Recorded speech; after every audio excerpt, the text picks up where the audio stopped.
understand that he's probably the greatest player, not only out of Coney Island, but out of New York City, period. Like I chimed in today and I said, I thought the man was. That's what I thought. To be honest with you, I'm not sugarcoating. I don't mean it, and I don't mean it disrespectful with all due respect, because my thing is, how dare somebody like that, who I give him the utmost credit and respect. You had a phenomenal high school career. I say that with respect.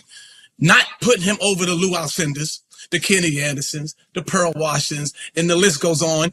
My man sit right there, on the other side is Kim and Mark Jackson. But at the end of the day, how dare you say that you're the greatest in New York City history with all this New York City history before you? None of us New York City basketball players ever put ourselves ahead of the players of yesteryear, the players that came before us, and that laid the foundation, the groundwork for us. There's no Rafer Alston without a Mark Jackson, without a Rod Strickland, without a Boo Harvey. The list goes on and on. How dare me as a young kid talking about I'm better than those guys? I don't care. I'll give you a prime example. When I first got into an NBA game, was against Mark Jackson. It was against the Pacers. I scored 6 points.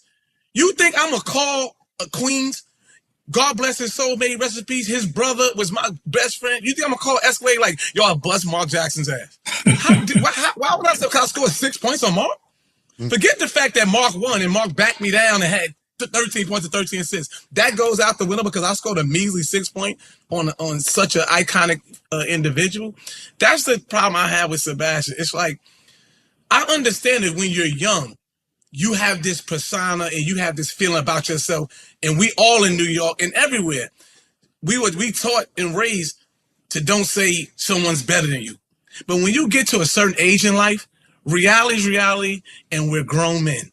Cut it short, man. Sebastian needed to pump his brakes. If his brakes didn't work, go get touched by Midas. No free go, you know what I mean? Go to Midas, get your brakes free, and come back to the drawing board with us. And, like I said, I would love to pull up on Sebastian, have a dinner, let's talk, bro, and we could talk our New York City basketball history, man.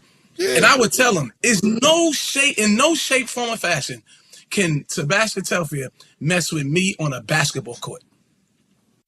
Not happening. He can't mess with Mark Jackson. He can't mess with Stephon Marbury. These are guys that should be in the Hall of Fame. Mark Jackson has Hall of Fame. Mark Jackson has Hall of Fame numbers. Stephon Marbury has Hall of Fame stats. They should be in the Hall of Fame. And you got in, you had an iconic high school career, and all of a sudden my NBA career is better than Sebastian Telfair. Yeah, talk that shit. I'm just saying, like, it's just my thing, and I don't like when people like Sebastian. Why? Mark could talk facts. I could speak facts. Sebastian, you have no facts to back this up. You were dominating high school back. You beat Midwood, Sheepshead Bay. Whoop-de-doo. Whoop-de-doo. If you really want to get to your high school career, if you really want to talk about your high school career, you beat Canarsie. Right. Come on, man. Right. You were feasting on bottom tier PSA. I'm just being actual factual. Right. Sebastian, we love you, man, but something's off, something's missing. I don't know. And as your fellow New York City brother, if you ever want to talk and you want us to pull up on you, have dinner and talk to you, man, get you right, we will, man. But we will tell you in your face, you can't mess with us, man.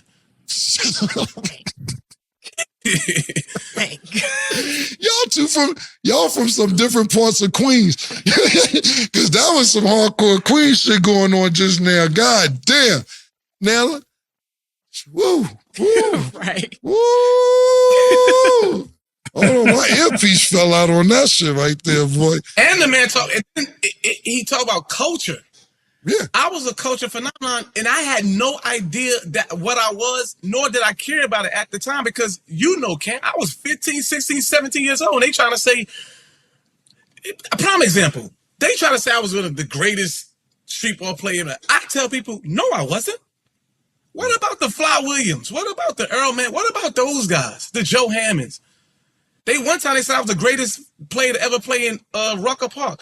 Dr. J played there. I have nothing on Dr. J. I ain't got nothing on this man. Right. And that's what I'm saying about a guy like Sebastian Telfair. Like, come on, man.